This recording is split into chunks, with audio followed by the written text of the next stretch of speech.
जय हिंद, वंदे मातरम।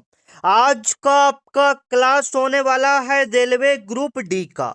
मैं कहूंगा साथियों, अगर आप पहली बार पेपर देने जा रहे हो और अभी तक तैयारी नहीं किए हो और चाहते हो कि पहली बार में ही आपका एक सीट पक्का हो जाए, आपका सिलेक्शन हो जाए, तो आज का यह वीडियो आपके लिए वरदान साबित होगा साथियों। आज के इस वीडियो में आपको वही सवाल बताया जाएगा जो सीधे आपके पेपर में एक एक सवाल आपको हुबहू देखने को मिलेगा। अगर हम इसका परीक्षा की बात करें तो इसका परीक्षा आपका 3 अगस्त से शुरू है, तो आपके पास ज्यादा समय नहीं है। मैं परीक्षा पैटर्न की बात करूं तो 100 अंक का आपका पेपर होगा इसका, जिसमें साइंस का आपका 25 क्वेश्चन पूछे जाएंगे, मैथ का 25 क्वेश्चन, सबसे ज्यादा आपका रीजनिंग का 30 क्वेश्चन पूछा जाएगा, जीके करंट अफेयर्स से भी आपके 20 सवाल पूछे जाएंगे। टोटल मिलाकर आपका 100 क्वेश्चन का एग्जाम होगा साथियों। तो आज का आपका पहला प्रश्न है जो कि हम लोग साइंस से चलेंगे। सबसे पहले डीएनए का पूरा नाम क्या होता है? आपके पेपर में यह सवाल बनेगा। आप बिल्कुल सही करोगे। डीएनए का पूरा पूर्ण रूप या फुल फॉर्म या इसी को पूरा नाम कहते हैं। अगर इस प्रकार से सवाल आपके पेपर में आए तो आप समझिएगा कि उसका पूरा नाम पूछा है। तो डीएनए का पूरा नाम होता है डीऑक्सी राइबो न्यूक्लिक एसिड होता है। ऑप्शन नंबर ए आप यहां पर क्या कर सकते हो? बिल्कुल सही कर सकते हो, डीऑक्सी राइबो न्यूक्लिक एसिड होता है। अब आपके पेपर में पूछा जाएगा, इससे जो भी संबंधित है साथियों वो आपको प्रश्न बता देते हैं, अच्छे से देख लेना। डीएनए का खोज कब किया गया था? ये आपके पेपर में सवाल बनेगा। आप बिल्कुल सही करोगे। 1953 में डीएनए का खोज कब किया गया था? 1953 में। आप याद रखोगे कि इसके द्वारा किया गया था, तो ये भी आप याद रखोगे। आपके पेपर में सवाल बनेगा तो वाटसन और क्रिक के द्वारा। डीएनए का खोज किसके द्वारा किया गया था? वाटसन और क्रिक के द्वारा। आप याद रखोगे, आपके पेपर में यह सवाल बनेगा। डीएनए का खोज कब किया गया था? 1953 में। किसके द्वारा? वाटसन और क्रिक के द्वारा किया गया था। इसलिए इनको 1962 में नोबेल पुरस्कार से सम्मानित किया गया था। आपके पेपर में पूछा जाएगा 1962 में नोबेल पुरस्कार से किसे सम्मानित किया गया था? वाटसन और क्रिक को। या पूछा जाएगा कि डीएनए के लिए वाटसन और क्रिक को नोबेल पुरस्कार से कब सम्मानित किया गया? तो 1962 में। जो भी सवाल बता रहे हैं वो सीधे आपके पेपर में आने वाले हैं, तो सारे सवालों को आप रट लोगे। ये सवाल मैंने यहां तक आपको क्लियर कर दिया, फिर से एक बार क्लियर सारे सवालों को करते हैं। देखिएगा, डीएनए का पूरा नाम जो होता है डीऑक्सी राइबो न्यूक्लिक एसिड होता है, ठीक है। इसका खोज जो किया गया था 1953 में। इसका खोज कब किया गया था? 1953 में। वाटसन और क्रिक के द्वारा किया गया था, जिसके लिए उनको 1962 में नोबेल पुरस्कार से सम्मानित किया गया था। यहां तक आपका क्लियर हो गया। अब आपके पेपर में पूछा जाता है कि डीएनए कहाँ स्थित होता है। आपके पेपर में सवाल बनता है डीएनए कहाँ स्थित होता है, तो यह केंद्रक में स्थित होता है, याद रखना। डीएनए कहाँ में स्थित होता है? केंद्रक में। आप याद रखना, आपके पेपर में सवाल बनेगा। आप देखिएगा यहाँ पर थोड़ा सा और एक्स्ट्रा सवाल बता देते हैं जो आपके पेपर में बनेगा। एक डीएनए होता है, एक आपका आरएनए होता है, ठीक है। तो दोनों को आप याद रखना। डीएनए कहने का मतलब है डीऑक्सी राइबो न्यूक्लिक एसिड। उसी प्रकार से आरएनए का पूरा नाम क्या होगा? Ribo nucleic acid. आरएनए का पूरा नाम राइबो न्यूक्लिक एसिड होता है, आप याद रखना। राइबो न्यूक्लिक एसिड होता है, आप याद रखना। आपके पेपर में सवाल यह डलेगा, ठीक है ना। चलिए, यहां से और भी पूछा जाता है कि डीएनए में क्या पाया जाता है, तो डीएनए में थायमिन पाया जाता है। क्या पाया जाता है? थायमिन। याद रखोगे, डीएनए में क्या पाया जाता है? थायमिन पाया जाता है। आपके पेपर में सवाल डालेगा, डीएनए में क्या पाया जाता है? थायमिन पाया जाता है। और आरएनए में क्या पाया जाता है? आरएनए में यूरासिन पाया जाता है। आरएनए में क्या पाया जाता है? यूरासिन पाया जाता है। दोनों सवाल आप याद रखेंगे, आपके पेपर में सवाल बनेंगे साथ। तो अगर आपने तैयारी नहीं किया है, इस चैनल को आप सब्सक्राइब कर लो। मात्र 30 दिन में आपकी ऐसी तैयारी करवा देंगे, आपका अच्छा खासा रिजल्ट इसमें बन जाएगा, आपका सिलेक्शन हो जाएगा, ठीक है ना। बस चैनल को आप सब्सक्राइब कर लो, डेली जो भी क्लास आपको करवाए वो कर लो आप, ठीक है। सिलेक्शन आपका यहीं से पक्का हो जाएगा। 2 नंबर सवाल देखना, आपके पेपर में यह सवाल एकदम फिक्स है कि यहां से एक सवाल बनेगा तो बनेगा ही। न्यूटन के गति के दूसरे नियम के अनुसार न्यूटन के गति के दूसरे नियम के अनुसार बल का समीकरण क्या है, बताओगे? बल का समीकरण क्या है साथियों, न्यूटन के दूसरे गति के नियम के अनुसार? तो आप सभी को पता है बल बराबर क्या होता है, बताओगे? द्रव्यमान गुणे त्वरण, जिसको शॉर्ट में एम ए भी लिख सकते हैं, जिसको शॉर्ट में क्या लिखते हैं, एफ बराबर एम ए, एफ बराबर एम ए, यानी बल बराबर द्रव्यमान गुणे त्वरण। आपके पेपर में सवाल बनेगा तो आप याद रखोगे कौन सा ऑप्शन सही होगा, option number B. Option number B आप अपने एग्जाम में बिल्कुल सही करके जाओगे साथियों, यही सवाल आपके पेपर में बनेंगे। अब यहां से पूछा जाता है कि एक न्यूटन में हाँ, एक न्यूटन में कितना डाइन होता है, तो 10 के पावर 5 डाइन। एक न्यूटन में कितना डाइन होता है, 10 के पावर 5 डाइन। आप याद रखना, आपके पेपर में सवाल बनेगा साथियों, ठीक है? इसमें ज्यादा सवाल नहीं बनेगा, बनेगा एक न्यूटन में कितने डाइन, तो 10 के पावर 5 डाइन। या बल का समीकरण बताओ, तो एफ बराबर एम ए, आप याद रखना, आपके पेपर में सवाल बनेगा, ठीक है? चलिए, आपका आने वाला अगला सवाल देखना, आपके पेपर में बिल्कुल सिंपल लेवल का सवाल एसआई मात्रक से डाला हुआ है, ठीक है? और जो बच्चा अभी तक मेरे व्हाट्सएप ग्रुप को ज्वाइन नहीं किया है, ज्वाइन कर लेंगे, क्योंकि वहां पर जो भी क्लास होगा साथियों, सबसे पहले आपको पता चलेगा, जो भी पीडीएफ रहेगा आपको बिल्कुल फ्री ग्रुप में डाल दिया जाएगा। तो ग्रुप में जुड़ने के लिए आपको क्या करना पड़ेगा, यह मेरा व्हाट्सएप नंबर है 9334517119, ठीक है? यह मेरा व्हाट्सएप नंबर है साथियों। इस पर आपको क्या करना है, रेलवे ग्रुप डी लिखकर मैसेज करना है। ग्रुप डी भी लिखकर मैसेज करोगे, आपके पास ग्रुप डी का लिंक चला जाएगा, उस लिंक पर क्लिक करोगे, आप व्हाट्सएप ग्रुप में ज्वाइन हो जाओगे, ठीक है ना? मेरे तरफ से लिंक जाएगा, जैसे ही ग्रुप डी आप मैसेज करोगे इस नंबर पर, व्हाट्सएप नंबर पर, तो मेरे पास से आपके पास एक लिंक जाएगा, लिंक पर क्लिक करोगे, व्हाट्सएप ग्रुप में ज्वाइन हो जाओगे, ठीक है? यह जुड़ने का प्रक्रिया है, जिसके बाद फ्री क्लास, फ्री पीडीएफ, सारा चीज आपको मिलने लगेगा, ठीक है? चलिए, बताओगे बाहर का एसआई मात्रक क्या होता है, बाहर का एसआई मात्रक क्या होता है साथियों, बताओगे? तो आप सभी को पता है बाहर का एसआई मात्रक क्या होगा, किलोग्राम होगा। बताइए, बाहर का एसआई मात्रक क्या होगा, न्यूटन होगा। क्या होगा, न्यूटन हो जाएगा, आप याद रखना। चलिएगा, आपका आने वाला अगला सवाल है साथियों, आपके पेपर में सवाल बनेगा, कार्य करने की दर, रेट ऑफ डूइंग वर्क, कार्य करने की दर को क्या कहते हैं, बताओगे? कार्य करने की क्षमता को क्या कहते हैं? ऊर्जा तो कहते नहीं है, बल नहीं कहते, शक्ति कहते हैं। कार्य करने की क्षमता को क्या कहते हैं, शक्ति कहते हैं, ठीक है? आप याद रखोगे, कार्य करने की दर को हम लोग क्या कहते हैं, शक्ति कहते हैं। Option number C, option number C आपका बिल्कुल हो जाएगा। आप याद रखना, आपके पेपर में यह सवाल बनेगा कि कार्य करने की क्षमता दर को हम लोग क्या कहते हैं, शक्ति कहते हैं, ठीक है साथियों? चलो, ध्वनि तरंगे, साउंड वेव्स किस प्रकार की तरंगे होती है, ध्वनि तरंगे किस प्रकार की तरंगे होती है, आपके पेपर में सवाल बनेगा। आप याद रखोगे, जो ध्वनि तरंगे है वह अनुदैर्घ्य तरंग होता है। कैसा तरंग होता है, अनुदैर्घ्य तरंग होता है। ऑप्शन नंबर बी, किस प्रकार का तरंग होता है, अनुदैर्घ्य तरंग। ऑप्शन नंबर बी आप बिल्कुल सही करके जाओगे मेरे भाई, आपके पेपर में यह सवाल बनेगा। ध्वनि तरंगे किस प्रकार का तरंग है, अनुदैर्घ्य तरंग। Option number B. चलो, आपका आने वाला अगला सवाल है, और बताइएगा आप लोग मेरा वीडियो कहाँ कहाँ से देख रहे हैं, कौन सा डिस्ट्रिक्ट है या कौन सा स्टेट से देख रहे हो, एक बार कमेंट करके सभी बच्चे बताएंगे, ठीक है? चलो, प्रकाश वर्ष निम्नलिखित में से किसका इकाई है साथियों, और जवाब देते चलोगे, जैसे हम इसमें साइंस के 25 क्वेश्चन बताएंगे, ठीक है? तो एक टारगेट लेकर चलो, 20 प्लस सवाल को सही करने का। जो बच्चा 20 प्लस सवाल सही कर देगा, यकीनन मानो उनका यहाँ पर सिलेक्शन पक्का है। प्रकाश वर्ष निम्नलिखित में किसका इकाई है साथियों, बताओगे? तो प्रकाश वर्ष यहाँ पर हो जाएगा दूरी का। प्रकाश वर्ष किसका मात्रक हो जाएगा, दूरी का। ऑप्शन नंबर सी, प्रकाश वर्ष किसका मात्रक हो जाएगा, दूरी का। ऑप्शन नंबर सी आप यहाँ पर बिल्कुल सही करोगे, आपके पेपर में सवाल आएगा। चलो, आपके पेपर में आने वाला अगला सवाल है विद्युत प्रतिरोध। विद्युत प्रतिरोध का एसआई मात्रक क्या होता है, एसआई मात्रक से आपके पेपर में सवाल बन रहे हैं, तो आप बिल्कुल सही करोगे। विद्युत प्रतिरोध का एसआई मात्रक होता है ओम। ऑप्शन नंबर सी, प्रतिरोध का एसआई मात्रक क्या होता है, ओम। ऑप्शन नंबर सी आप बिल्कुल सही करना, आपके पेपर में यह सवाल बनेगा, ठीक है? और विद्युत धारा का एसआई मात्रक क्या होता है, विद्युत धारा, विद्युत धारा का एसआई मात्रक क्या होता है, एम्पियर। विद्युत धारा का एसआई मात्रक क्या होता है, एम्पियर। ऑप्शन नंबर ए, विद्युत धारा का एसआई मात्रक क्या होता है, एम्पियर। आप याद रखना, आपके पेपर में सवाल बनेगा।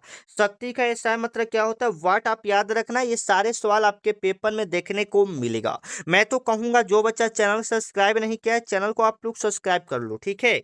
चलो, आपका आने वाला अगला सवाल देखना, वस्तु को ऊपर फेंकने पर उसके उच्चतम बिंदु पर वेग क्या होता है। जैसे में आप किसी वस्तु को ऊपर फेंकते हो तो जो उच्चतम बिंदु होता है उस पर वेग क्या हो जाता है, तो वहां पर वेग आपका शून्य हो जाता है। कितना हो जाता है, शून्य हो जाता है। Option number B, option number B आप बिल्कुल सही करोगे, वहां का वेग शून्य हो जाता है। Option number B, option number B आप यहाँ पर बिल्कुल सही करोगे। ठीक है, चलो, लेंस की क्षमता, लेंस की पावर ऑफ लेंस, लेंस की क्षमता का एसआई मात्रक क्या होता है या इसका इकाई क्या होता है, बिल्कुल सही करोगे। लेंस की क्षमता का एसआई मात्रक डायोप्टर होता है। ऑप्शन नंबर सी, लेंस की क्षमता का एसआई मात्रक क्या होता है, डायोप्टर। ऑप्शन नंबर सी आप याद रखना, आपके पेपर में यह सवाल देखने को मिलेगा। लेंस की क्षमता का एसआई मात्रक क्या होता है, डायोप्टर। लेंस की क्षमता का एसआई मात्रक क्या होता है साथियों, dioptre. Option number C, option number C आप बिल्कुल सही करना, आपके पेपर में सवाल बनेंगे। आपका आने वाला अगला सवाल चलना, साधारण नमक, साधारण नमक के का रासायनिक सूत्र क्या होता है, बताओगे। साधारण नमक का रासायनिक सूत्र क्या होता है, NaCl होता है। क्या होता है, NaCl होता है, जिसे सोडियम क्लोराइड भी कहा जाता है। आपके पेपर में पूछेगा कि साधारण नमक का रासायनिक नाम बताओ, तो सोडियम क्लोराइड आपको बताना पड़ेगा, शॉर्ट में NaCl है। HCl क्या होता है, पोटेशियम क्लोराइड होता है। आप याद रखिएगा, HCl क्या होता है, हाइड्रोक्लोरिक अम्ल होता है। आपके पेपर में सवाल डलेंगे। आपका आने वाला अगला सवाल चलना, बेकिंग सोडा का रासायनिक नाम क्या है। आपके पेपर में सवाल डलेगा साथियों, बेकिंग सोडा का रासायनिक नाम क्या होता है, आप याद रखोगे। बेकिंग सोडा का जो रासायनिक नाम होता है, सोडियम बाइकार्बोनेट होता है। Option number C, sodium bicarbonate होता है। बेकिंग सोडा का रासायनिक नाम क्या होता है, सोडियम बाइकार्बोनेट होता है। आप याद रखना, आपके पेपर में यह सवाल आपको देखने को मिलेगा। आपका आने वाला अगला सवाल देखना, आधुनिक आवर्त सारणी में कितने समूह और आवर्त होते हैं। आपके पेपर में सवाल बनेंगे कि आधुनिक आवर्त सारणी में कितने समूह और कितने आवर्त होते हैं। आप याद रखोगे, 18 समूह और 7 आवर्त होते हैं। 18 समूह और 7 आवर्त होते हैं, आप याद रखोगे, 18 समूह और 7 आवर्त होते हैं। Option number B, option number B आप बिल्कुल सही करोगे, आपके पेपर में यह सवाल हुबहू आपको देखने को मिलेगा। चलिएगा, आपका आने वाला अगला सवाल है, आपके पेपर में बनेगा, ब्रह्मांड में सबसे हल्की गैस कौन सा है। ठीक है, आप बताओगे ब्रह्मांड में सबसे हल्की गैस कौन सा है, आपके पेपर में सवाल आएगा।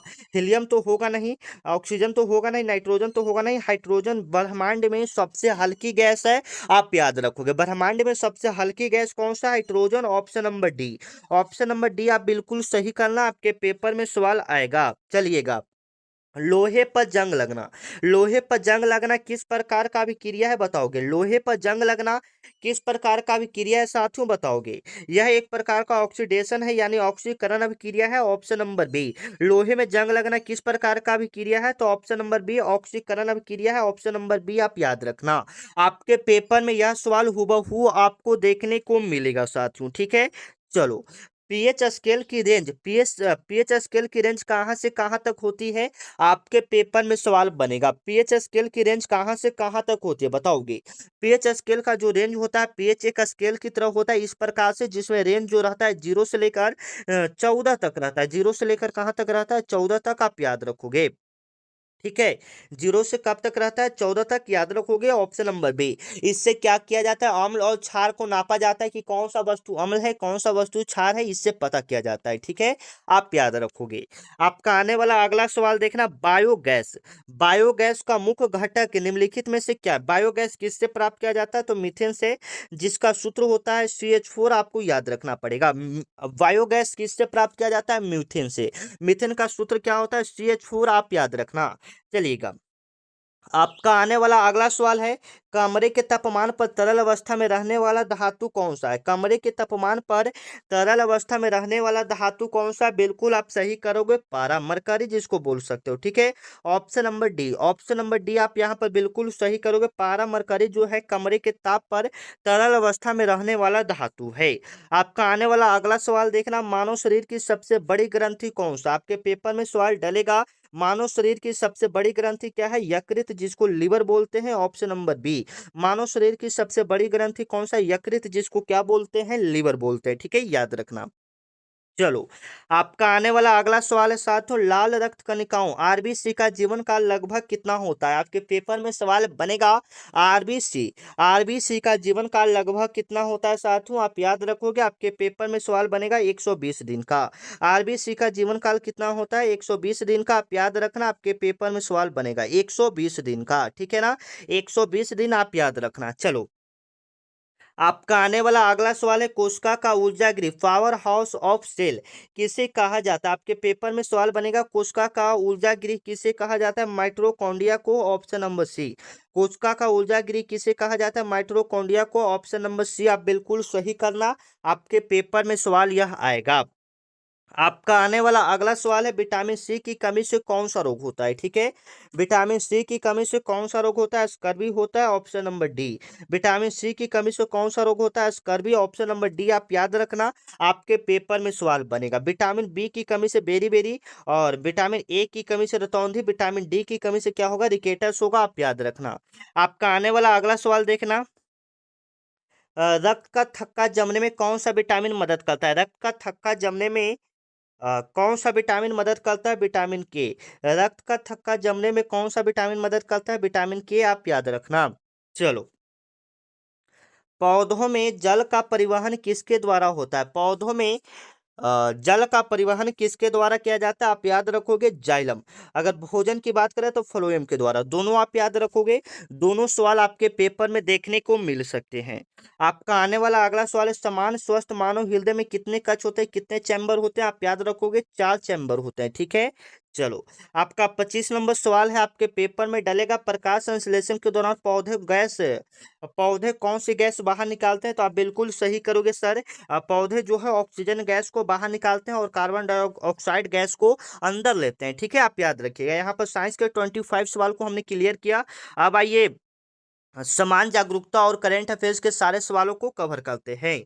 नीति आयोग का पदेन अध्यक्ष कौन होता है? आपके पेपर में सवाल बनेगा, नीति आयोग का पदेन अध्यक्ष कौन होता है? प्रधानमंत्री, ऑप्शन नंबर बी। जवाब देते चलोगे साथियों, आपका कितना प्रश्न सही होता है यहाँ पर देखोगे। और नीति आयोग का स्थापना 1 जनवरी 2015 ईस्वी को किया गया था। नीति आयोग का स्थापना 1 जनवरी 2015 ईस्वी को किया गया था, ठीक है। चलो, भारतीय संविधान में मौलिक अधिकार किस देश से लिया गया है? बताओगे, भारतीय संविधान में मौलिक अधिकार किस देश से लिया गया है मेरे भाई?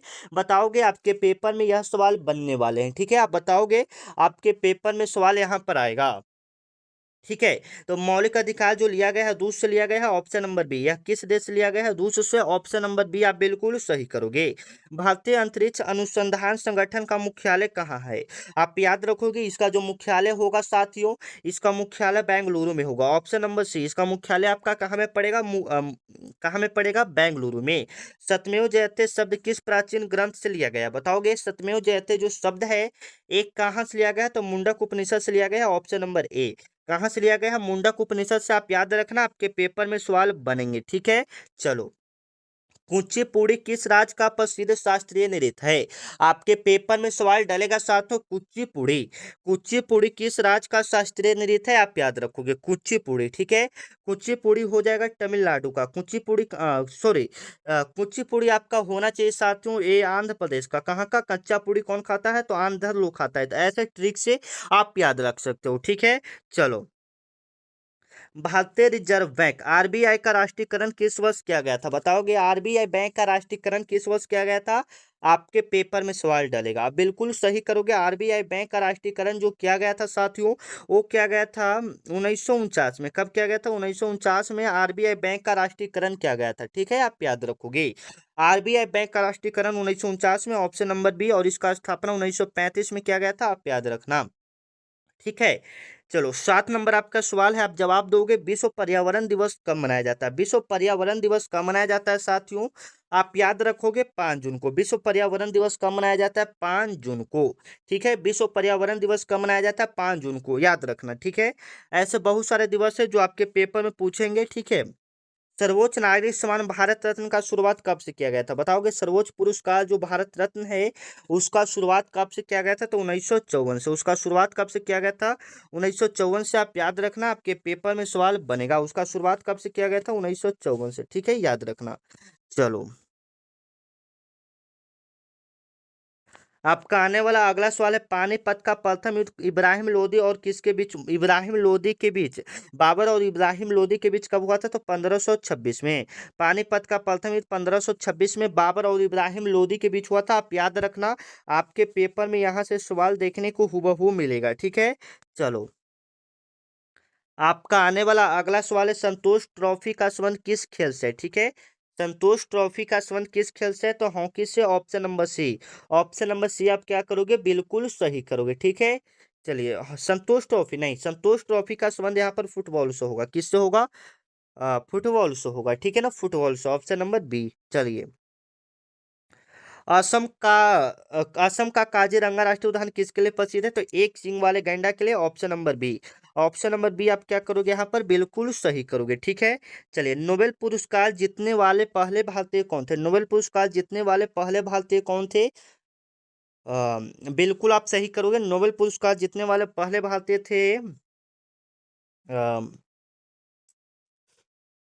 मदर टेरेसा, नहीं, रविन्द्रनाथ टैगोर। भारतीय की बात करें ना, रविन्द्रनाथ टैगोर, ठीक है। चलिए, 38 नंबर आपका सवाल है कि 2011 के जनगणना के अनुसार भारत का सर्वाधिक जनसंख्या वाला राज्य कौन सा है? आप बताओगे साथियों, आपके पेपर में सवाल डालेगा तो उत्तर प्रदेश सबसे ज्यादा जनसंख्या वाला हो जाएगा। आप याद रखना, आपके पेपर में हुबहू सवाल देखने को मिलेगा। चलिएगा, प्रसिद्ध पुस्तक डिस्कवरी ऑफ इंडिया के लेखक कौन है? ठीक है, आप याद रखोगे, Pandit Jawaharlal Nehru. Option number B. 40 number आपका सवाल है कि भारतीय संसद में राज्यसभा के सदस्यों का कार्यकाल कितने वर्षों का होता है? राज्यसभा के सदस्यों का कार्यकाल 6 वर्षों का होता है, आप याद रखना, ठीक है। चलो, 41 नंबर सवाल है, प्रसिद्ध हॉर्नबिल महोत्सव किस उत्तर पूर्वी राज्य में मनाया जाता है? तो हॉर्नबिल महोत्सव जो मनाया जाता है मेरे भाई, आप याद रखना, आपके पेपर में सवाल बनेगा नागालैंड में। कहाँ में मनाया जाता है? नागालैंड में, ठीक है। ब्रह्मा समाज का स्थापना किसने किया था? स्वामी दयानंद सरस्वती ने किया था, याद रखना। चलिए, विश्व स्वास्थ्य संगठन का मुख्यालय कहाँ है? याद रखना, विश्व स्वास्थ्य संगठन का मुख्यालय आपका होना चाहिए जिनेवा में। ऑप्शन नंबर सी। 44 नंबर आपका सवाल है साथियों, भारतीय राष्ट्रीय कांग्रेस की प्रथम महिला अध्यक्ष कौन थी? आप याद रखोगे, एनी बेसेंट, ठीक है। आज का आखिरी सवाल है, भारत का सबसे लंबा राष्ट्रीय राजमार्ग कौन सा? आपके पेपर में सवाल बनेगा, आप याद रखोगे, NH 44। क्या हो जाएगा? NH 44 भारत का सबसे लंबा राष्ट्रीय राजमार्ग है, ठीक है ना। भारत का सबसे लंबा राष्ट्रीय राजमार्ग कौन सा? NH 44 है, आप याद रखना। इसका PDF चाहे तो टेलीग्राम ग्रुप को ज्वाइन कर लोगे, डिस्क्रिप्शन में सारा चीज का लिंक आपका दिया हुआ है, ठीक है। मिलते हैं नेक्स्ट वीडियो में, तब तक के लिए जय हिंद, वंदे मातरम। आपने कितना प्रश्न सही किया कमेंट में जरूर बताओगे, ठीक है। तथा व्हाट्सएप ग्रुप और टेली टेलीग्राम ग्रुप को ज्वाइन कर लोगे, ठीक है। चलो, मिलते हैं नेक्स्ट वीडियो में।